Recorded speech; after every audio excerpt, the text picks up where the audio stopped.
n'umugeni weba yaduze kandi ntiyongera ngo agarukanwe uretse mu gice cya 19 co mu vyeshuro Yohana nuko ari ikibazo ca gatandatu ni ikimatanije c'urubanza kw'ijambo. Rero mwibuke ko bino 144 ibihumbi 144 ku rupapuro rw'amajana 359 aratubwira ko ivyo biba baravuga ngo nabo nyene bazonegana n'Imana kugeza 144 byo mu miryango 12 ya Isirayeli bahamagawe hanyuma basohogwe hanze. Bande ni bande bagenewe iki gikorwa, ni bande bagenewe iki gikorwa? Mose na Eliya. Ivyo biba neza imbere yo gutangura kw'akababaro gakomeye. Ni kuvuga yuko iki kintu kiba imbere yuko hatangura akababaro gakomeye. Kandi allí donde estamos leyendo, hariya aho twari ko turasoma, él nos está colocando we ariko a aradushira esos que él les dijo que salieran fuera, o sea, nkaba bandi nababwira yuko bazosoka hanze. No kuvuga ko hariho akanya gato aho mwe mushobora kubona yuko ivyo byose biba bikaba neza imbere yuko haba akababaro gakomeye, aho ikintu kizoba kiriko kiraba kuri Benyamini umuhererezi, arivyo 144 vy'Abaheburayo. We ntazoshobora kwigumya ikindi gihe kirekire. Yaciye avuga yuko bose bosohoka. Yozefu aguma ngaha aravuga ati ndi Yozefu mwene wanyu. Aho yandika ngo ndiho Yozefu ndiho. Umwe yiyereka hariya, yiyerekana hariya, hanyuma yiyereka Mose.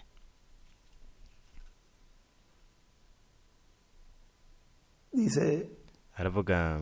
y sus hermanos solo le habían dicho, bo bari bamubwiye bati turafise umuvukanyi yishwe n'igikoko, kandi bariko baravuga uwo mwene wabo nyene yari mwene wabo Yozefu uwo arahagaze ngaho. Yaciye rero asohora bose, nuko aca arihishura aravuga ati ndi Yozefu mwene wanyu. Nabo bari bafise ubwoba, abahungu ba Yakobo bari bafise ubwoba. Arababwira ati reka gutinya. Baca batangura gusemera cyane kugeza ubwo no kirimba cha Farao bashobora kumva rwabo. Bumvise amarira n'amaborogo, aca ariruka acagumbira wa wundi muhererezi Benyamini aramusoma, aca amwika ku mutwe ku gitugu aramubwira ati mushaka kumbwira yuko sokuru papa agihari? Mbega ibintu bikomeye, urukundo rw'Imana rwazuzwe. Ti papa aracahari, ati ngiye kubaha ibigori rero. Arabwira ati urwamo rwinshi cyane, asemera n'ijwi rirenga. Kandi izo mfungurwa bo bazoba bariko barazibona, canke bazoba bariko bararondera izo mfungurwa, kandi bazobonaho ku munsi wa nyuma hazoba hari izo mfungurwa ziriko zitangirwa ahantu hamwe rudende kw'isi yose. Ni kuvuga ngo ahantu runaka, nk'uko hari ikibanza carimwo imfungurwa, nk'uko bivugwa hariya yuko Yozefu yari afise imfungurwa z'isi yose. Aravuga yuko yari afise, haravuga ati kandi ni nk'uko yari yarabitse ibigori ahantu hamwe honyene ku isi, niho hari imfungurwa, kandi ahantu hamwe honyene ku isi ahazoba ku munsi wa nyuma izi nyigisho, ubona bumenyi, kugira ngo abana b'Imana baronke bityo, kugira ngo bahindurwe banyakugwe, hazoba ari mu gushitswa w'ihema rinini Karpa Katedrale. Ni kuvuga muri no ntamboko y'inyigisho, aho niho hazotangirwa izo mfungurwa ku batorejwe n'Imana bose bari mu micungano itandukanye y'isi, kandi aho niho hazoba hariko haravugwa biciye mu bukozi, hatangwa zino mfungurwa zose, ariho hazoba niho hantu hamwe honyene hazoba imfungurwa zo mu buryo bw'impwemu, arizo mfungurwa zibereye mu gihe kibereye, mu gihe ubwo abana b'Imana batojwe n'Imana bazikeneye kugira ngo bahindurwe banyakugwe. Kandi je nivyo ubwoko bw'Abaheburayo buzobona igihe hazoba hageze intambuko y'ibitangaza no twumiza kubera iki kuko baheburayo abayuda bizera ibimenyetso nibabibona aho bazogumbira bavuga bati ibi nibyo twese twari turindiriye ariko ishengero mugeni ryo rizoba ryarakiriye rizoba ririko riraronka izi mfungurwa zo mu buryo bw'impwemu bino bigori vyabitswe ngaho aho tuzoronka ukwizera ko guhindurwa no kunyakurwa kandi turabwirwa aha nari narahasomye abenshi barasomye no murongo ku rupapuro kwa mbere mu gitabo c'imirongo paragrafe ya mbere haravuga ngo hari mu kwezi kwa gatatu mu 1945 mu gatondo nka saa 9 zo mu gatondo aho mwami Yesu Kristo yampa iyerekwa ivyo yarabikoze inshuro nyinshi kandi jewe ndamushimira ku bw'ivyo ubwa mbere muri iryo yerekwa nariko ndaja mu buraruko bwerekeza mu buseruko mu nzira igihe mpwemu yera yampindukiza nuko aca ndabisha iburengerazuba nari indi imbere y'umusozi munini cyane wamenga ni umusozi w'umwami acacapa piramide aca yandika hejuru yandika ngo iburengerazuba wari ufise umunara w'ishengero riri hejuru ku gasongero k'uwo musozi naciye ngenda rero naciye nja iburengerazuba kuri uwo musozi ndaba uwo musozi mw'irembo imbere naciye nsangayo umugore yari yambaye impuzu yari kuba yobaye yera nk'urubura rero iyo mpuzu yari yanduye cyane arambaza namba ndi muvukanyi Billy Branham ndamwishura ntego ndiwe nuko rero yaciye yivuga we nyene ubwiwe nk'umukenyezi w'umumetodiste ndamubaza nti kubera iki iyo mpuzu nziza cyane wayanduje cyane nukuvuga naciye ndamubaza nti kubera iki iyo mpuzu wayicafuje cyane aranyishura ati nari mu kazi kenshi nuko cyane nababwira nti ivyo nivyo kuri ati mwebwe abametodiste murafise amadini menshi mu kibano mu mashengero ntimwebwe ntimwagize umwanya uhagije w'umwami nuko acarambwira yuko uwo yari yarungitswe kuri jewe kumbure ati nategerezwa gukangura umugabo wanje nuko yaciye azimangana ndavye ibumoso nabonye imitsima myinshi itetse aho hariho utunyoni twera twegereye iyo mitsima ariko utwo tunyoni ntitwari twariye iyo mikate myinshi muri yo nuko umwami arambwira ati uratuzi ati uratuzi utwo tunyoni ndavuga nti oya aca arambwira ati iryo ni rya hema ryawe kandi bo ntibarya umutsima w'ubugingo ntibakirya umutsima w'ubugingo ntimuvyiyumvire ati ndiko nkurungika rero muri ino nzira nuko naciye ngenda nerekeza iburengerazuba aca capa yanditse ibuye rikomeza imfuruka ni ukuvuga yashize piramide igihe c'indwi acacapa inyenyeri ya Dawidi acacapa akarongo kerekeza mu gihe c'indwi ndetse no hasi acacapa hariya mwibuye rikomeza imfuruka acandika ngo iburengerazuba naciye nje iburengerazuba rero nca ndagenda rero aca njana mu kiyaya gikomeye cyane aho igicaniro cari kirekire cyane wamengo cari kiri munsi y'ihema rinini canke inyubako ngaho hariho amarido abamvye nyuma y'igicaniro acacapa piramide aca yandika ati hema rinini nyavuga ngo umwami rero acambwira yuko no kwega ayo marido ndayerekeza inyuma ndabikoze cambona umusozi munini w'umutsima w'ubugingo aca arambwira ati fungura ivyo aca yandika ngo umutsima w'ubugingo nuko mpindukiye irya nino cambona abantu bambaye impuzu zera bapfuye irya nino bagize ikoraniro rinini cyane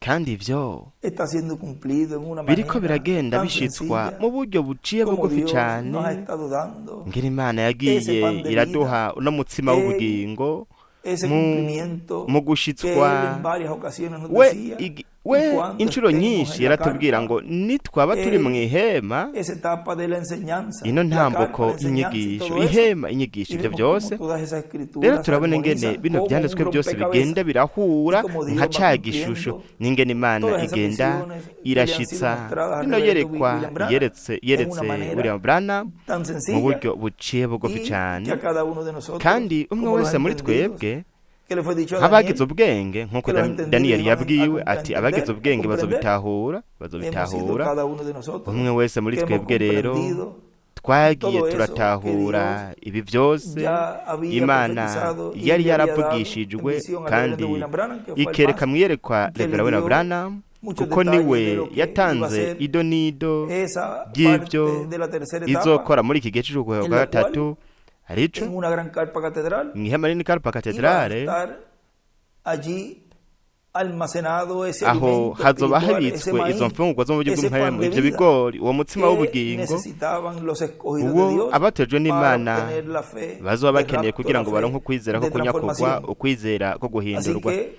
nuko todo rero lo que ocurrió allá ibintu byose vyabaye tiempo hariya mu de gihe José, ca Yozefu ahora ubu podemos ver cómo Dios lo turashobora cumple kubona en una ingene escala Imana mayor, ibishitsa mu rwego y rw'ikirenga todo ese alimento kandi izo mfungurwa será zose para zizoba la novia, para iz'umugeni las fatuas ziba iz'inkumi y z'ibijuju para los perdidos. ndetse n'abazimiye ni ukuvuga Para los perdidos en cuanto a bazimiye, que se estará ni ukubera proclamando, ko hablando el juicio divino azoba también ariko sobre ellos. aratangaza O sea que ibihano vy'Imana hay kuri bo palabras ni ukuvuga también yuko hariho para ese amajambo grupo, agenewe como uwo también mugwi para los nk'uko kandi 144,000. hariho n'amajambo agenewe ibihumbi ijana na Pero mirongo el ine na bine alimento, ariko el pan de imfungurwa vida es para umutsima los w'ubugingo escogidos de Dios, n'uwo los hijos de batorejwe Dios, n'Imana los abana cuales b'Imana estarán ari bo recibiendo bazoba bariko ese pan de vida, ese barakira uwo alimento mutsima espiritual w'ubugingo izo por mfungurwa medio zo mu del buryo ministerio que bw'impwemu estará biciye Dios mu operando bukozi allí por Imana medio izoba del iriko Espíritu irakorera Santo, ngaho operando gukorera muri esos mpwemu ministerios, yera los cuales estarán akora impartiendo ubwo esa bukozi enseñanza, aribwo ese buzoba pan buriko de vida, buratanga esa izo revelación, nyigisho la cual umutsima w'ubugingo nos ha guhishurirwa dejado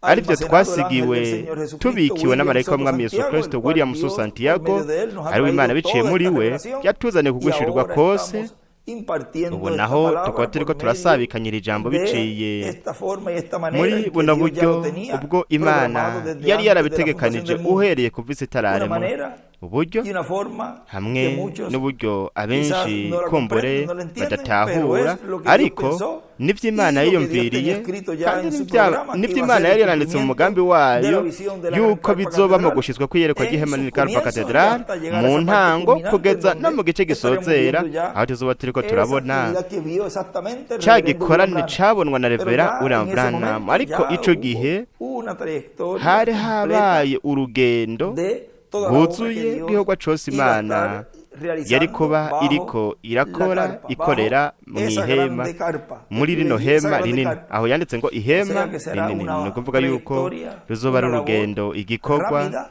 que cihuta estará siendo kizoba hecha kiriko una realidad en medio kirahinduka de los ukuri escogidos de mu Dios. batonejwe n'Imana Estamos vivos en este tiempo, twebwe turi bazima no muri tan iki solo gihe atari en Puerto gusa Rico, sino muri en Puerto toda la Rico América Latina, ariko muri porque Amerika Latine se yose estará kuko impartiendo ese alimento izi mfungurwa zizoba que es ziriko en el único ziratangwa lugar ariho donde hantu hay hamwe honyene ese hari alimento zino almacenado, mfungurwa ese niho pan de vida. zibitswe uno mutsima Dice que cuando él w'ubugingo tiró yavuze ngo igihe las yakwega las cortinas hacia yakwega atrás, cuando lo irido hice, ayijana una inyuma grande abikoze montaña yabonye de umusozi pan munini de cane vida. w'umutsima Ve, w'ubugingo murabona ya hemos identificado ubu rero el lugar, twaramaze kubona hemos ikibanza identificado twaramaze el kubona ministerio, hemos ubukozi identificado twaramaze kubona el pueblo abantu que estaría recibiendo abazoba bariko ese barakira pan de vida, uno que son mutsima todos los w'ubugingo latinoamericanos y n'abanyamerika caribeños latine na que han Karayibe estado en esta trayectoria abamye hacia bari la muri tierra uru prometida, rugendo y ahora berekeza mu estamos gihugu c'isezerano frente al ubu Jordán, naho turi ku nkombe ya esperando Yorodani recibir turindiriye kuronka ibintu byose dukeneye kugira ngo tujabuke yumutse tujabuke akabaro gakomeye no kuvuga ngo bino bihano by'Imana byose bigiye kuza tubijabuke humutse mu guhindurwa kwacu no kuvuga ubu turahagaze twiteguriye guhindurwa kwacu kugira ngo tuje mu mazimano y'ubukwe bw'umwagazi w'intama. Kuri jewe ryari higwe n'umugisha ushobora kuyaga namwe uyu munsi muri kino kiyago gito muri izi ntasho izo twavuze ku byigwa bitandukanye no ku mfuruka zitandukanye, kandi uko Imana izobandanya kudufasha tukabandanya dusoma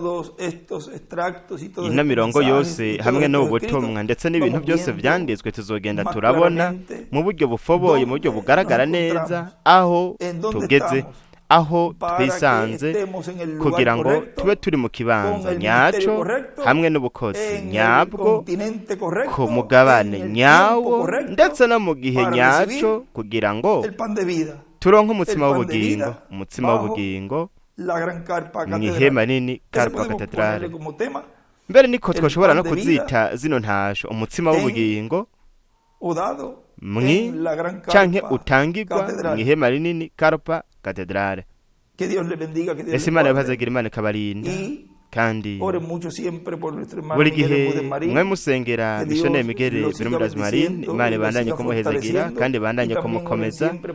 ndetse munasengera abaminisitiri bose bene wacu bose. Ndabibutsa yuko hazoza ibihe bigoye, ibihe bikomeye cyane. Mwibuke ko hariya abaherezi kugira ngo bajabuke amaguru yari yamaze guhunyura mu mazi, yari kwa mazi, no kuvuga ko tuzoba turi hafi turi ku nkombe, ku nkengera y'urupfu, kandi ibyo bitwereka yuko hazoza igihe kigoye kandi gikomeye cyane uko gufyondwa, ariko turazi yuko muri iyo minsi uyu mugisha uzokwiyugurura wisuke, uno mugisha wo guhindurwa kwacu kugira ngo tujabuke Yorodani yomutse. Imana ibahezagire kandi Imana ibarinde mwese.